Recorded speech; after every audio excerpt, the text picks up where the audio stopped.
I can Bridget, hear can we you, hear Pat. you? I can hear you, Pat. Not yet. You can't hear Can't me? hear her yet. Oh, brother. I don't know why. And mine. There we go. Can you hear me now? Yeah. Yeah. Not sponsored by Verizon. Well, I've known Bridget probably for 8 or 9 years or so, and we met through another mutual friend that I've never met in person, but just on the internet. And we're trying to fix our lighting here. Tess is our lighting director. Yeah, I'm not very good at it. Anyway, I follow her along on Twitter. She's at You Too Can Be a Guru, and she really, if you just follow her, she's not a lecture type of you have to do this or you will fail. We haven't had very many conversations, have we? But she gives a lot of good suggestions if you don't do this. Very strong suggestions. Life will be tough. So Bridget, let's talk a little bit about, and if you have a question, she can hear you. And so just raise your hand and we'll call on you and we'll aim the camera at Do you you. have your coffee? Oh yeah, dude, it's 6:51 in the morning Pacific time. Good. And Yeah. we appreciate that. She does me lots of favors like this. Well, Yeah. it's fun. I love teaching. That's my favorite thing. And I figured I was going to be so small, nobody cares if I took a shower. So, and there's no, fourth dimension, so you can't really tell. Yeah. So Twitter's my jam, and so Pat and I have been friends for millions of years, and actually he got me, because in Iowa, you guys in California, nobody cares about us when it comes to the presidential elections. They just want our money. And that's how it works. One day I want to live in Iowa or New Hampshire, so my vote actually matters. But he got me a thing where Marco Rubio signed it. It was just cool. It's so cool to see what happens. And so we talk about all those kinds of things. And of course, social media, homegrown social media and that kind of stuff. But yeah, I have been doing social media marketing since 2009, and Twitter's my favorite. And pretty much that's what I'm going to tell you why. I'm going to tell you there's 5 reasons. And I put a link to my blog post in one of the comments in the Southern Minnesota social media breakfast group, because it wouldn't let me post in the event or something. I was going to just put links in there for extra homework or study or whatever. Okay, so Twitter, oh my gosh, I love Twitter. Literally, I wouldn't even be here if it wasn't for Twitter. I wouldn't know Pat. I wouldn't have this career. So I will say, take it with a grain of whatever, but that's me. I'm evangelical about Twitter. That's the one thing I'm evangelical about in my life. And so when he's like, oh, she doesn't say don't do this, don't do that, I was like, you're so nice. You're just it's that Midwestern nicety. I'm very strong in my opinions. So if you do follow me on Twitter, You Too Can Be Guru. There's no A, only because Twitter only lets you have 15 characters. That you'll see, I have plenty of opinions. Okay, so here's the thing. There's 5 main reasons why Twitter is so good, especially for business-to-business marketing. Brand awareness, public relations, listening, content curation, and relationship building. So I kind of want to talk about the curation and the relationship building, because with my clients, if they hire me for more than just Twitter, which some do and some don't, because I have an a la carte menu, that's how I approach my content curation. So, that's how I do it for my own self, right? So there's the main reason why you want to use social media from a business standpoint is you want to drive traffic to your website. Okay, so yeah, you probably heard people say, oh, the website's the hub and social media is all the spokes or whatever. But you want people on your website, because once people are on your website, the words on your website or the copy, yeah, marketers like to give things different names, but whatever. The words, the words on the website should get people to convert. That you should get them to do something, right? It's the punchline of the joke. It's the call to action.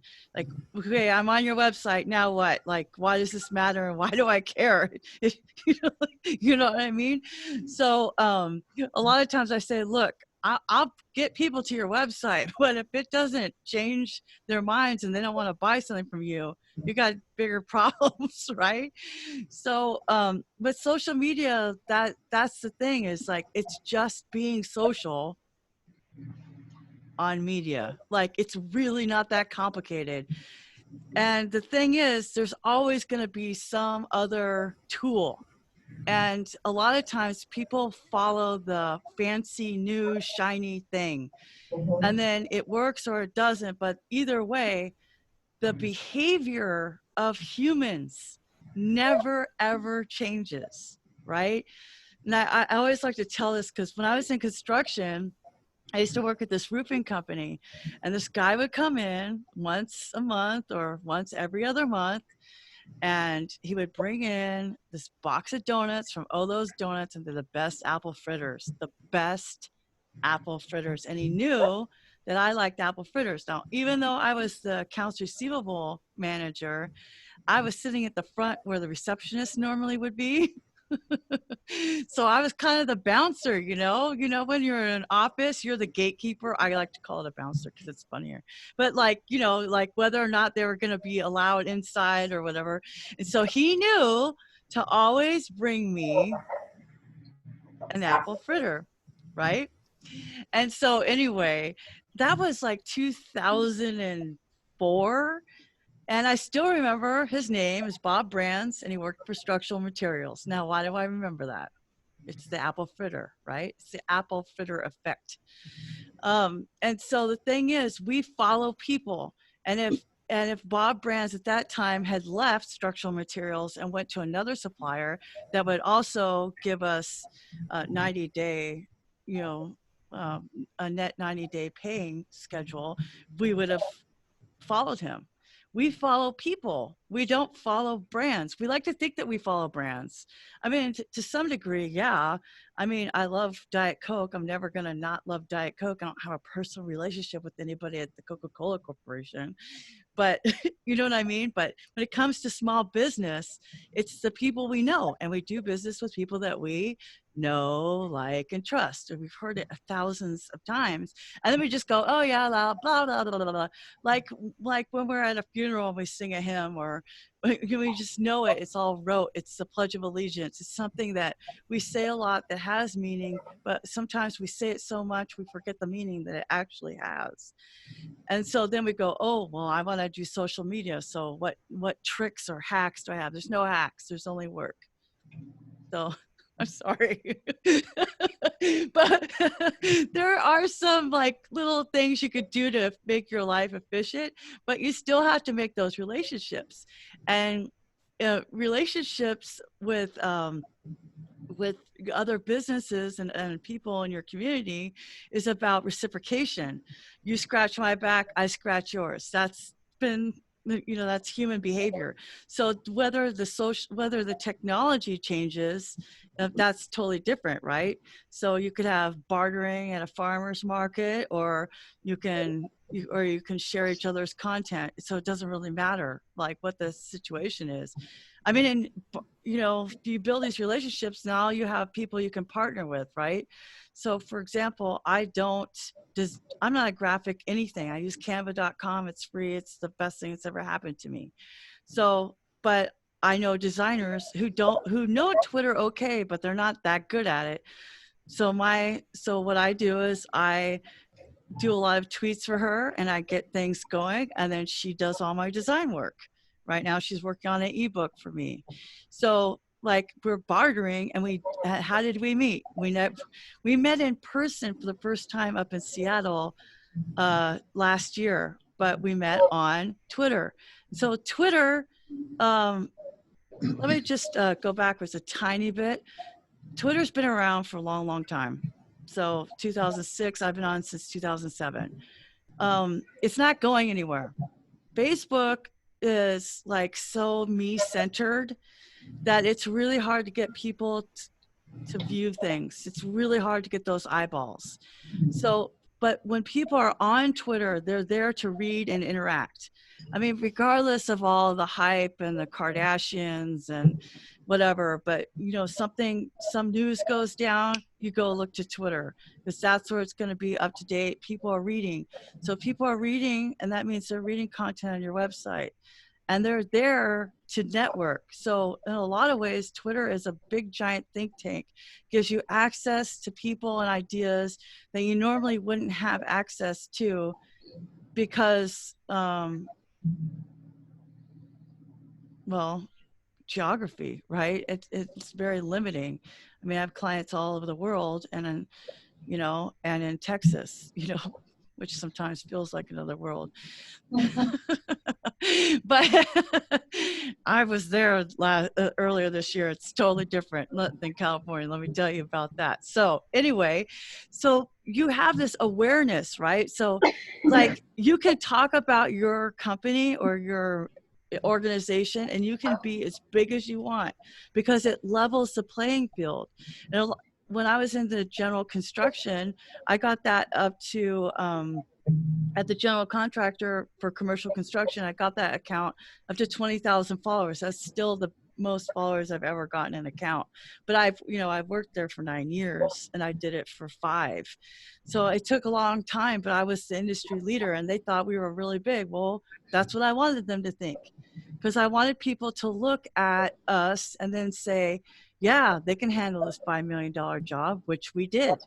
So people use social media for discovery and validation. Okay, so you may hear about somebody word of mouth from another venue, but they're going to look you up.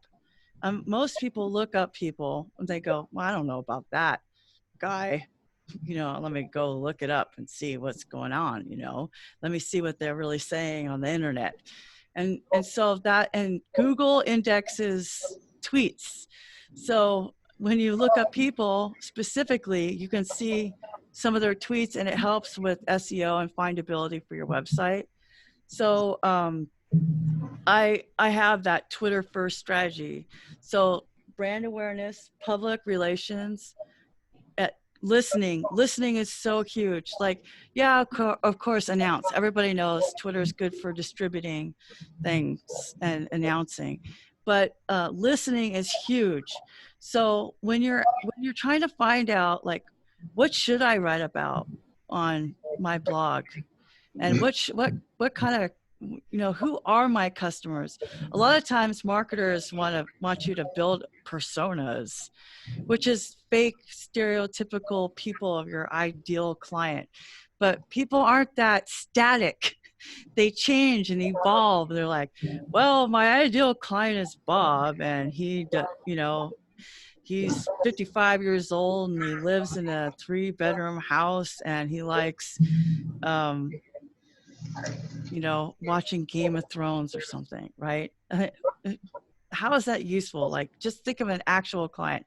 But see, the thing about Twitter is people are on there all day long telling you everything about themselves.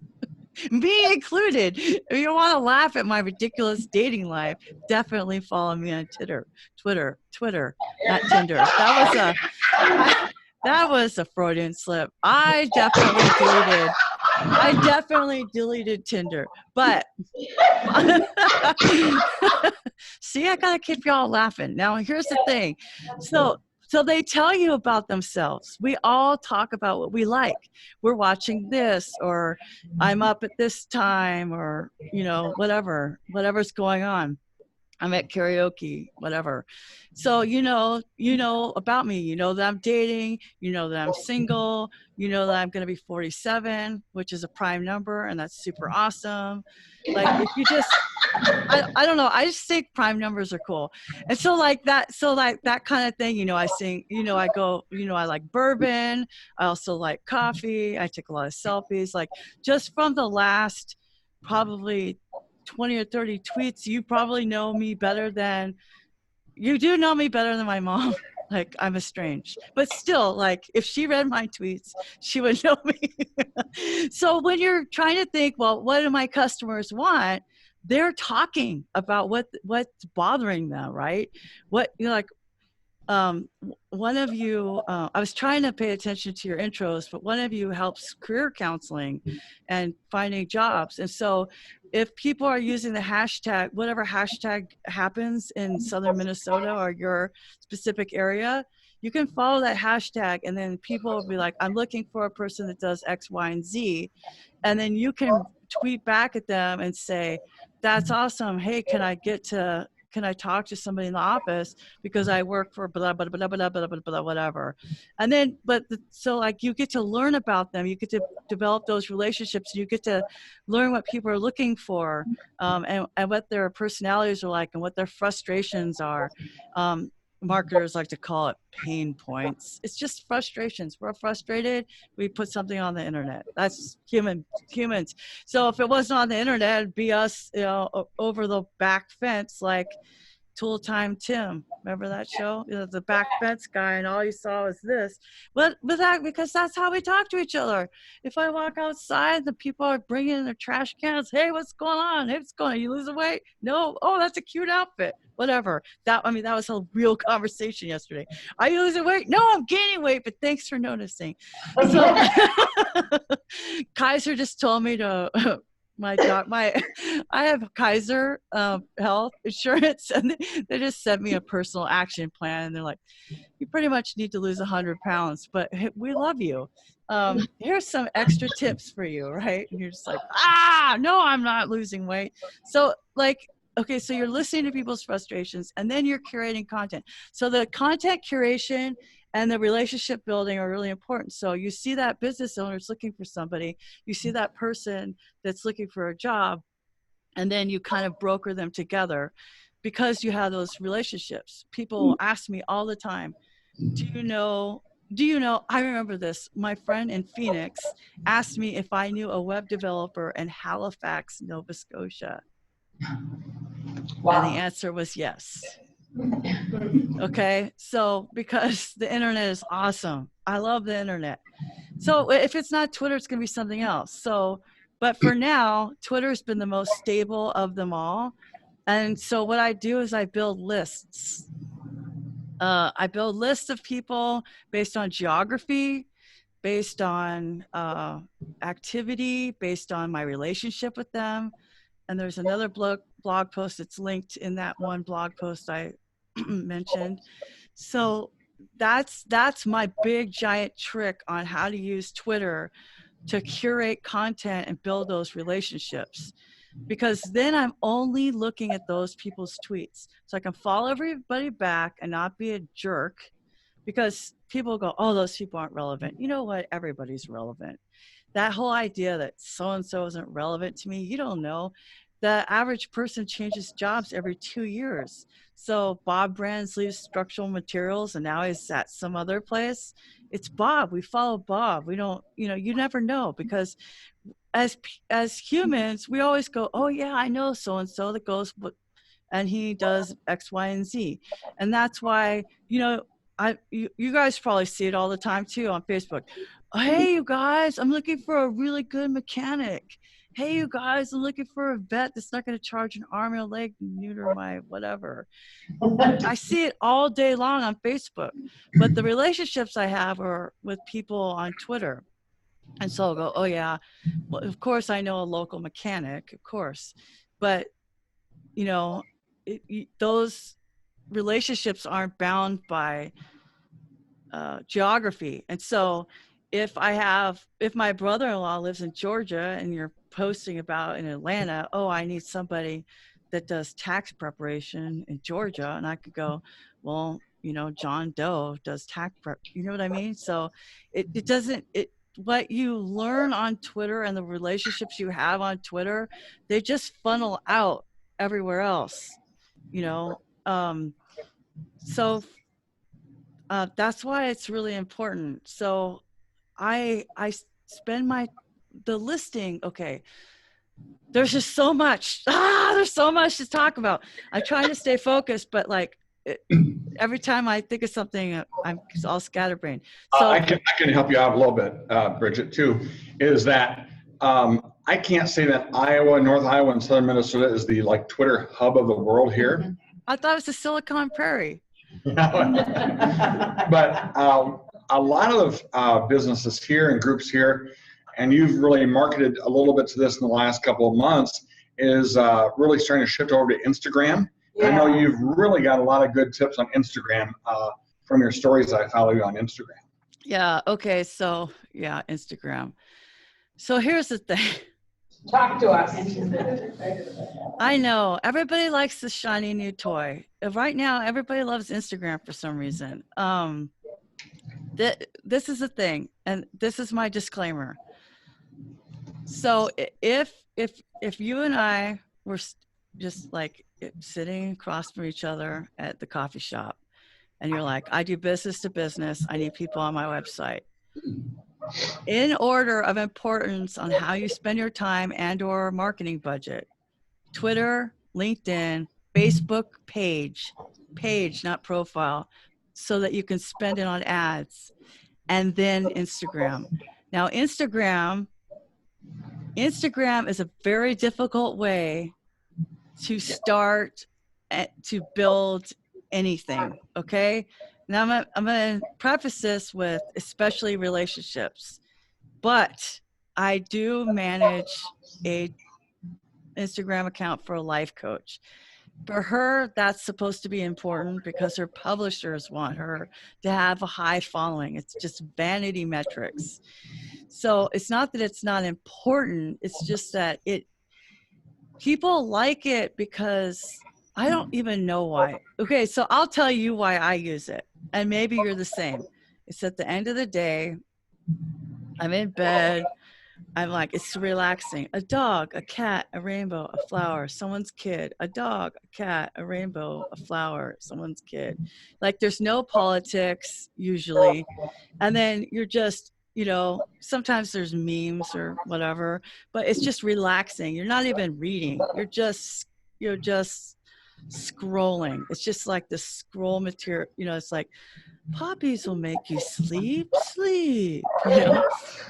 So that's why I use Instagram. I use Instagram because I talk about my life on Instagram. I use Instagram kind of as a mini blog. I don't cross post a lot there. I mean, I took a selfie. I'm like, when your friend in Iowa asks you to wake up, like I do it that way. So my strategy for Instagram is like the DVD extras, the extras on the end of the movie, the interviews. So for your business, it'd be about company culture and who you are as people, your employees, that kind of thing.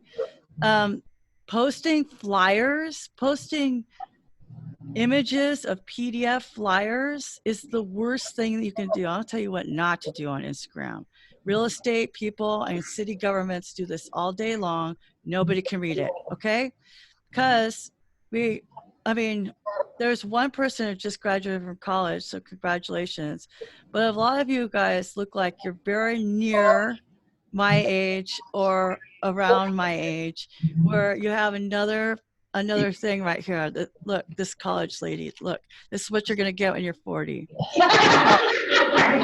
They're called reading glasses, okay? And I don't want to have to put my reading glasses on to look at some PDF flyer. Or bars do this all the time too for their schedules and calendars. I'm like, nobody can read that. Okay, I can't read it. And you can sort of pinch and zoom a little bit on Instagram, but come on, you guys. That's why I love canva.com so much. And I have a video on my YouTube channel on how to use canva.com for free to make graphics that people can actually read. It has, you want the words in the caption of your Instagram post. You don't want to rely on the picture to communicate. First of all, because there's people who use it for accessibility reasons. Also, anybody over 40, also colorblind people. Also, you want to get their attention. And if it has a bunch of little tiny words, I don't even pay attention to it. I don't even care. I don't even care. What is going on here? I have no idea, right? So you just need a picture. And then there's so many free resources. My favorite is unsplash.com. Unsplash.com has attribution free images that are available to download for free without any attribution required. It's like beyond Creative Commons license, and it's better than stock photos. And oh my gosh, so great. So you can use those, and a lot of them are integrated with canva.com. If you pay for canva.com every month, then you can save your brand colors and your logos and stuff. But whatever, I pay for it because this is what I do for a job. But it's $12.99 a month. I'm like, I spend more than that on bourbon, so it's fine. Yeah, I wish that was a joke, but no, I spend hundreds of dollars drinking bourbon. So here's the thing. I have a question for you. Yes. This is Renee. You said business to business. What if we're wanting to reach individuals? Is that what you're referring to? Okay, so business to business is like, well, okay, when I say business to business, there's still going to be a human on the other side, but you do business with other businesses, but retail is like that. Retail is where Instagram kind of excels, and they only excel because they pay for the ads. So literally my friends say, Bridget, stop buying stuff on Instagram. So like, oh, a swimsuit, and it says shop now, and then you click it. That was an ad. That you can't do that natively. You can't, there's no link clicking on Instagram, right? So, and then I have a friend who makes jewelry, and she is so great, but it's always like, oh, link in bio. Like it doesn't, Facebook is better for that than Instagram, because you can't click on a link on Instagram. You can only click on the link in the bio. And so if you have a turnover of articles or things, then you always have to go link in bio, link in bio, link in bio. And it's not chronological, so you don't know when that is going to be served. The only way to reliably get something on Instagram where people can click, where it says learn more or shop now or whatever, is to post it on, well, unless you want to do something complicated with Ads Manager. But what I do is I post it on my Facebook page, and then I boost it for $20 to my audience, which can be geographical or based on interests. And then like right now, I have an ad serving right now. I just saw it on Instagram. So then you can click, but you have to spend the money on advertising. So that's why I say it's better to talk about your culture, your process, what you're doing. So one of the ladies makes soap. So the lady that makes soap, yeah, you should put your soap on there, but with the link to your website at the top. But that specific bar of soap is hard to sell. So instead you're like, this is my process, this is my shop, this is the scent I like, which one do you like, or whatever, right? I mean, that's the kind of thing that you could do on Instagram with soap, or that kind of thing. With the things going on with the library, you can post events, but again, not a PDF flyer. Like nobody can read it. Like just take pictures. Now with taking pictures with kids, it's a little trickier. Like I wouldn't take a picture of the story time unless all their heads were like, unless you couldn't recognize them, because there's different issues with photography with children. There's legal things, but like the story time things, or taking a picture of the books that are featured for this month, or that kind of stuff. What's actually going on in the library, or like I would take a picture of like a really cool reading nook, and then put a couple of books out there and be like, this is all that's missing is you. That kind of thing. That's what I would do on Instagram to promote a public library or a private library or a bookstore, that kind of thing. So it's about like creating this, it's more about your lifestyle and what you're doing and your culture and that kind of stuff. It's not, it's the softest marshmallow cell. It's so soft, it's a marshmallow. You can't do that hard selling. Well, you should do hard selling on social media, but anyway, you can't do that, oh, buy this stuff, as well as you can on Facebook or Twitter. So it's more relationships, like, oh, so-and-so, the council member decided to dress up as Dr. Seuss. Isn't that great? And you tag that guy, and the car dealership guy sponsored something, whatever, tag that guy. It's all about the relationships. That's what I'm saying. It's a relationship building. And then you're photographing it, posting it for posterity, because it's about your culture and like, oh man, I should have done that. Yeah, you missed out, yo. Go next time, right? So it's supposed to, like that, what works on Instagram is that fear of missing out, kind of like really nurturing that. Anybody else have a question for Bridget? Yes, sir. Real quick, I'm also have my own set of reading glasses that I have, which tells you my approximate age. But my question is, everybody talks about these hashtags, and I am not familiar as to what they are, how they're used, what the purpose of them is for. I know quite often I see those on Twitter. I'm just wondering if you can explain a little more about what a hashtag is, what it's for, why it's used. Absolutely. So hashtags did start on Twitter. A hashtag is a pound sign with a word or several words behind it without any punctuation. Functionally, it's a search. It's a filter. So if it's blue and you could click on it, you know, we're all trained to click on or touch something that's blue. It's a link. So what it does is it filters out all the posts that are public. This is the other problem with Instagram. A lot of people are private accounts. So you're using hashtags on a private account. Guess what? Nobody's going to find it. So there's no point in using a hashtag on a private account. It's like, it's so dumb. I have so many opinions. It's just like crazy. So like if you, so like, I mean, Pat makes fun of me, but I know the hashtag for that area is the Silicon Prairie, right? Because it's the tech sector is booming there, funny guy. And so like you would be like in your area, everybody has hashtags. So I'm Dana Point, so they do hashtag Dana Point. So if anybody clicks on Dana Point, then they'll see all the public posts that also use that hashtag. So I explain it. It's like the phone book. If you're looking for somebody to fix your toilet, you look for a plumber. Right. You don't look for Joe Schmo's Plumbing. We come to you. Hashtag. Nobody even knows who you are, Joe Schmo. They're not going to use your hashtag, so they're not going to find your hashtag. So they're not going to click on your hashtag. I have also a video called. I also have a post about hashtags and a video called "Stop Using Stupid Hashtags." People just do it because they see other people doing it, and like lemmings, they're just all running off the cliff. They don't even know what they're doing, and I just laugh all the way to the bank, literally.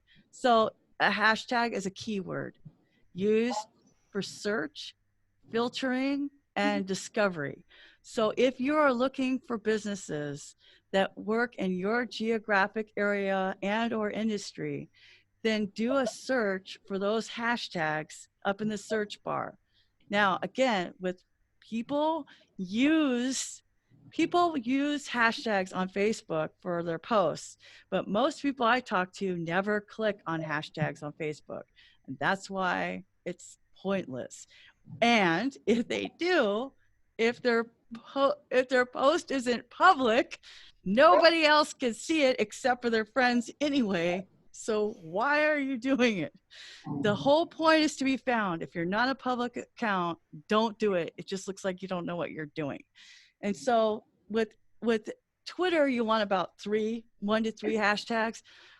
Instagram, hashtag the crap out of it. That's also a blog post.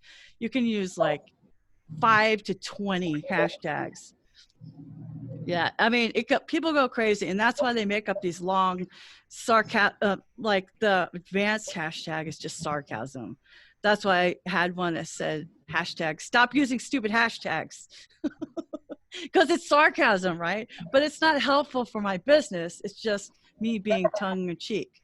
So a hashtag is a word with a pound. Should be general, like a phone book, used for search. Thank you. Anybody else? She woke up early this morning. Yeah. No, seriously, like ask your question. I charge $175 an hour. This is valuable time. Well, Yeah. My name's Tracy, and I in charge of the Five Sisters Project, which is the outreach for women in crisis. So I'm a nonprofit. Aw, organization. thank you. Yeah, thank you for saying that. So first of all, I need like remedial Twitter because I am out there, but I have no idea how to use it. I have Twitter lessons on my webpage for free. I'm going there. There's 10 videos that tell you step by step how to do it. How do you, I mean, I don't have all day to sit and look through Twitter posts. No, How do you know what you actually need to follow and what you don't? right. I also have a video called Twitter in 5 minutes a day. I have a lot of content because I have these questions a lot. First of all, thanks for doing that. Nonprofits need fundraising, and so like that's really important. So a hashtag that you're going to really love is NP Tech. NP for nonprofit tech, TECH.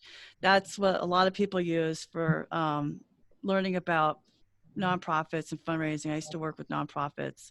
Also, we used to do a homeless ministry and stuff like that. So that's the reason why you use Twitter lists, because nobody has time. I don't have time for that, and I manage like 15 accounts. Nobody has time to just sit at the computer unless you're getting paid. So you literally could do this. I'm telling you, this is not the first time I said this. 5 minutes in the morning, 5 minutes after lunch. You just build it into your life. So like when I was an office manager, I didn't have time for all this crap. So I just I'd get in, make my coffee. I do the same thing now. Now that I work from home, this is my office, but I still do the same thing. I make my coffee and I look at Twitter while I'm drinking my coffee. That's what I do now. But when I would get to work, I'd make my coffee, sit down, open my emails, read Twitter, check for notifications, just check for notifications, and then close it. Don't allow it to rule your life. It's not a telephone. So my other advice is don't allow your phone to push notifications from Twitter to your phone. You do not want to see every time somebody tweets, especially me, because I tweet, I don't know, 20 times a day, and you're going to be like, that girl from California is super annoying.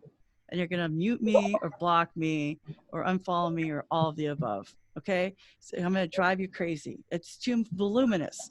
But so there's a lot going on, and Twitter as a culture and as a platform tolerates volume and repetition, right? So what you're going to want to look for some people in your field that excel. John Hayden is a really good person to follow for nonprofit stuff. He has a Facebook page right now. He's in the middle of a cancer battle, but it's really good. And he has really good advice on his website for fundraising and things like that. There are a lot of resources for women in crisis, and building those relationships with the other nonprofits who also excel is a good way to do that. Now, that's a privacy issue a lot. So especially if we're talking about battered women, we don't really tell their stories with their names and things like that. But there are clever ways you can talk about what you're doing and the fundraising that needs to happen. And there's a lot of us who come from domestic violence, whether it's parents or spouses, and it hits home, and that's who's gonna be with you. That we're gonna be like, thanks for doing that, because it's really, really hard. One of the hashtags that is a famous fail was why I stayed. And it was talking about people were telling their stories of why they stayed with domestic abusers. Most of the time, it's, as you know, because they don't believe they're worth, they believe they deserve it. And so stupid DiGiorno pizza tweeted, because of the pizza, hashtag why I stayed. It was a giant, horrible thing that happened. So like, that's a story about how you should not just use a hashtag if you don't know what it's talking about, because it's deeply offensive. You know, they might have thought it was funny. Yeah, I stayed because of the pizza. But if you've never been in that situation, you don't even know how horrible that is. It was really bad. Somebody got fired. Okay. Yeah. So, and it ruined their brand for a long time. That it's, you need to be careful about that kind of stuff. And I think it's amazing that that's what you're doing, but you can do it in 5 minutes a day.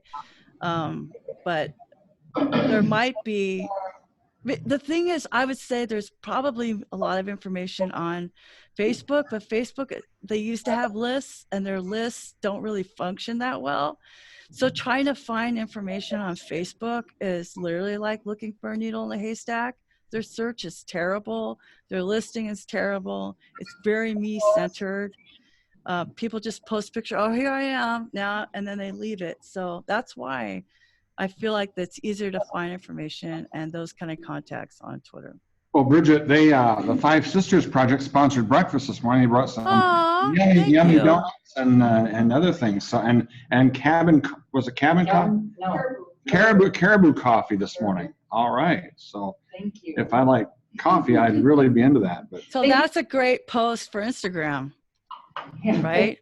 Yeah. Thank you to like a picture of the class. Hey, thanks Five Sisters Project. Like, you know, tag them if they were there or whatever, or go check them out at fivesistersproject.org or whatever their website is, that kind of thing. let's talk a little bit about websites, Bridget, because it's mostly been about social media this morning. What are about 2 or 3 takeaways we need to have on good websites and content and whatever? Oh yeah, for sure. So you definitely want to make sure that every blog post and page has a featured image. Facebook wants it to be 1200 pixels by 628. Again, it's why I love canva.com. I just make one, I copy it, I change the words, change the picture, make one, because Facebook uses this thing called Open Graph. Open Graph has all of the social data. So when you post a link on Facebook, you know how it shows you kind of a picture and then words underneath it, the meta description, that comes from the Open Graph data. It gets pulled in from your website. So you want to make sure that your website has Open Graph data enabled. If it's like on WordPress, then you're going to use something like Yoast SEO or an Open Graph plugin. If you're not using WordPress, I don't know what you're using or why. That's another conversation. But so definitely have featured images. Definitely don't, I'll tell you what not to do. Don't use headers because you like the way they look. Headers are organizational. So there's one H1, and it's the title. So it shouldn't be in the body of the text. And then so your sections should have less than 300 words in between each section. And those sections are, you know, you have a H2. And then if you want to have sections within it, like an outline, then they're H3s. But don't just use an H6 because you like the way it looks. It doesn't make any sense. And that's not how screen readers do it. So it's an accessibility issue, which also affects your findability and SEO, and also looks like you don't know what you're doing, which is bad for your brand. You did all this work. So the featured images, use the headers properly. And number 3, publish as frequently as you can and consistently. So if it's once a month, it's once a month. 300 to 500 words, pretty easy. It's easier than an 8th grade essay. Be conversational in your copy, in the words, be conversational. Nobody wants to read a term paper. Okay. So everyone should have a call to action. Like what, okay, so I read this, now what? It's the now what. So answer the question. And again, a lot of those questions come from listening to the frustrations of your customers, either on the phone or them writing to you, or you hearing people. Most of the blog posts I've written have come from people asking me questions, which is why I have my pen and my notebook out. Because in case you guys ask me something I haven't written about, I'm like, oh yeah, I should write about that, because I want to be a resource. As a website, you want to be a resource. The website's not about you. It's about them. So even a nonprofit, like, you want to relate to the person who's going to be donating their time or funds. So yeah, what you're doing, but why would I care? So it's that kind of storytelling. Sweet. I tried to stay to 3, Pat. That's why we're here for an hour, Bridget. Anybody else? Questions? We may have to put a care package together for you, Bridget, from maybe some soap and some other stuff here from the fine folks that came this Oh morning. my gosh, I would love that. And I hope you have a store. Like, send me some links of these people so I can tweet them out, Pat. We'll put them in Put them in the group. Put them in the group. Yeah, we want links. Like, let's share each other's stuff. That's what we're all about here. Yeah.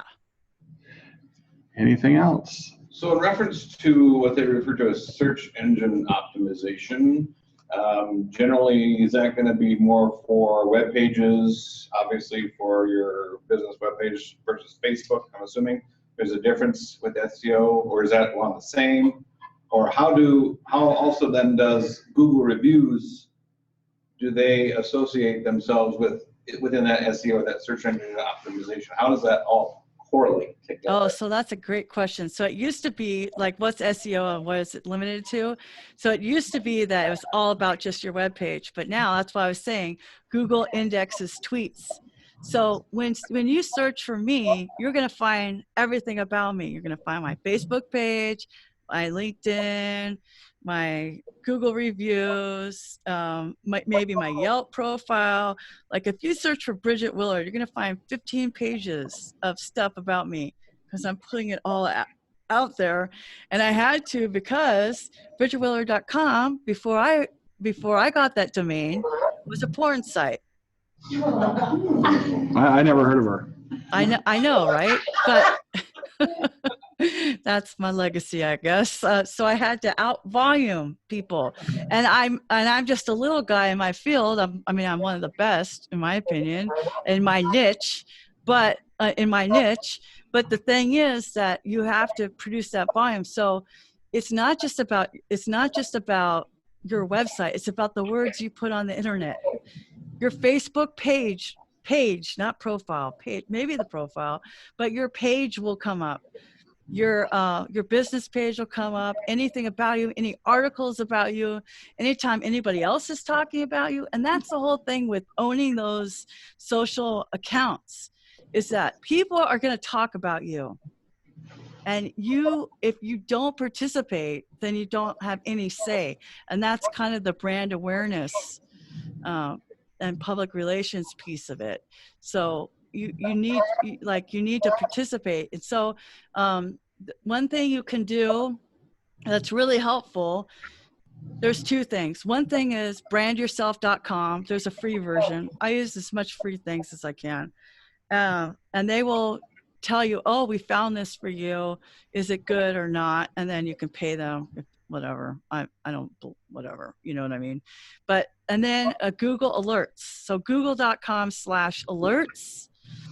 And you can search for certain things. So like when I was really involved in politics, I was searching for the assembly race number for this district and that kind of stuff.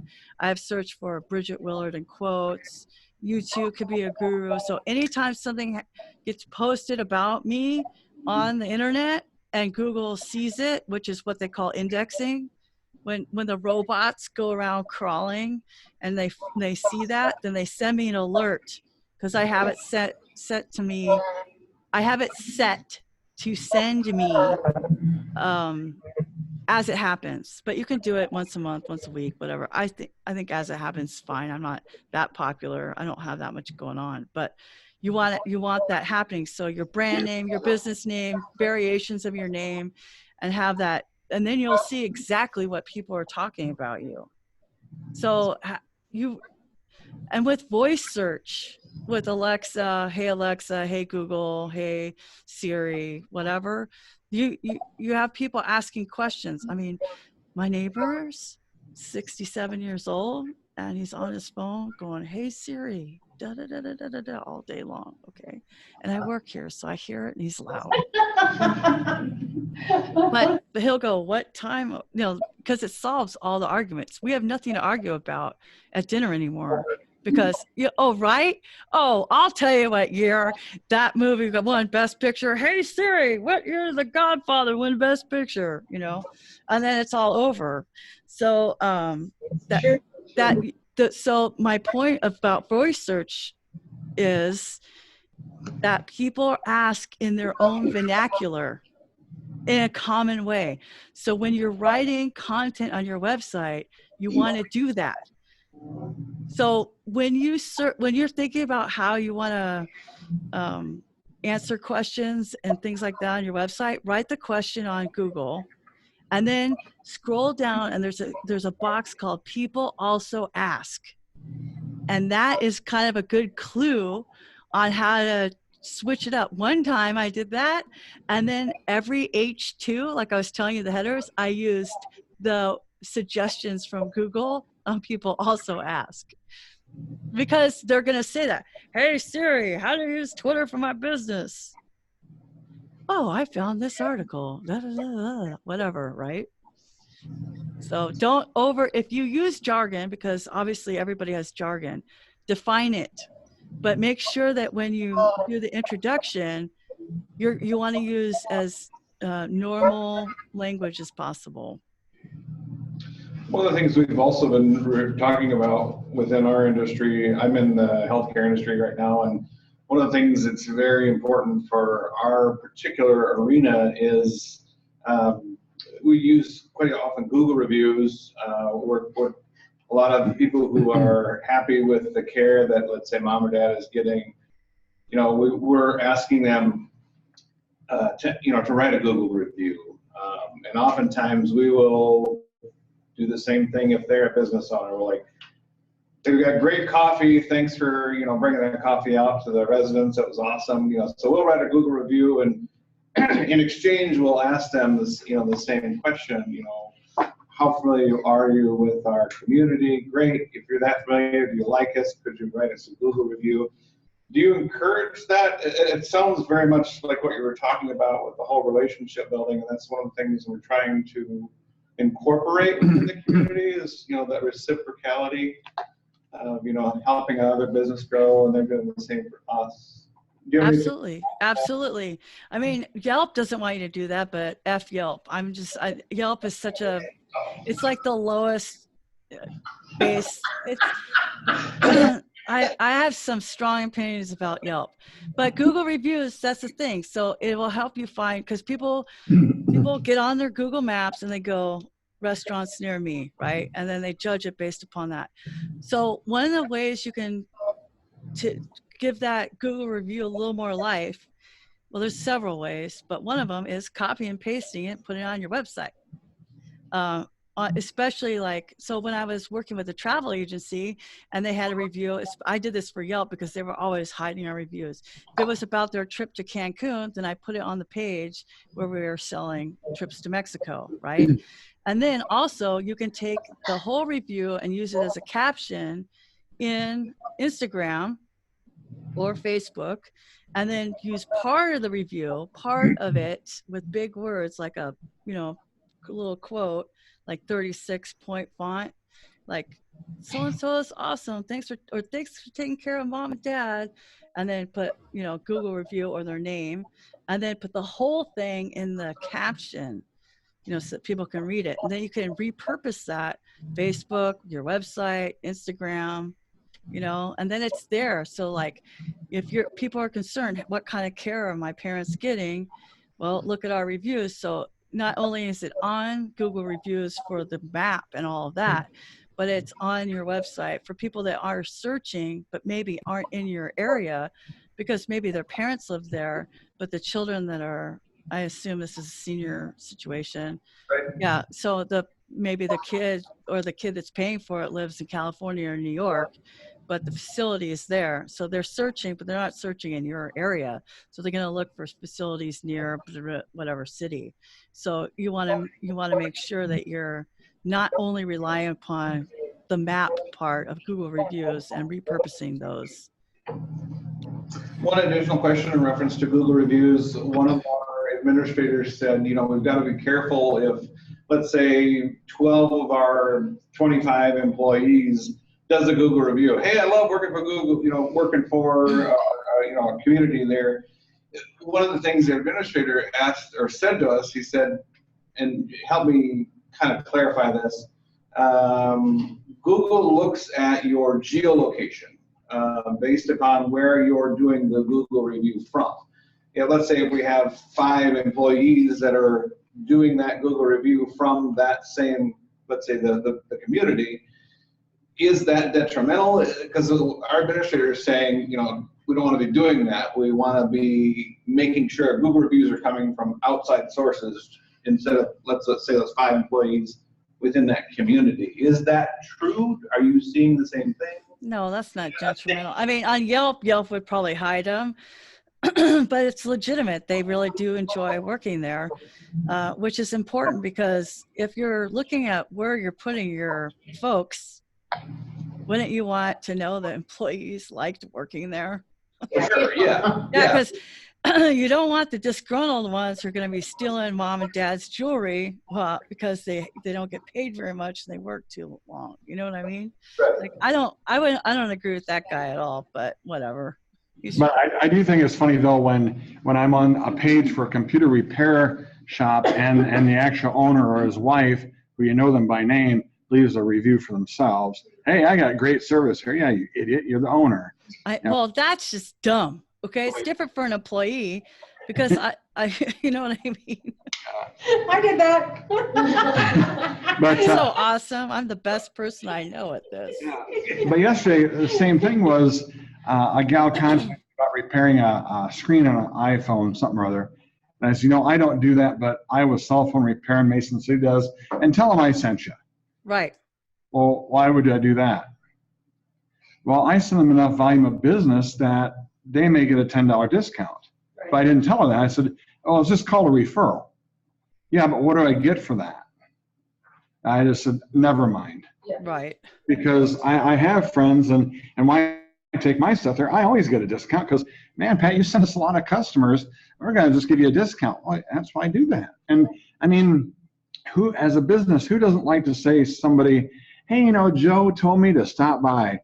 What are you going to do the next time you fix Joe's computer? Screw him over? No, Right. You're going to get the deal. And Right. so she just had no clue. It was funny because I was later looking at her profile, and she had a profile of herself, and it said, I beat teen pregnancy. I'm now in my 20s. So, I mean, it's just kind of a weird. I just turned 20. I beat teen pregnancy. I'm now 20 or something like that. Okay. Well, there's a saying you can't fix stupid. But we all live on referrals. That's why the relationship building and the curation is the way to go. Because I do that all the time. I say, oh yeah, I don't build websites, but so-and-so does. Tell them I sent you. Yeah. I tell them that because I'm the one with the relationship. If that girl would ask me, I'd say because then you're a qualified lead and they're going to treat you better.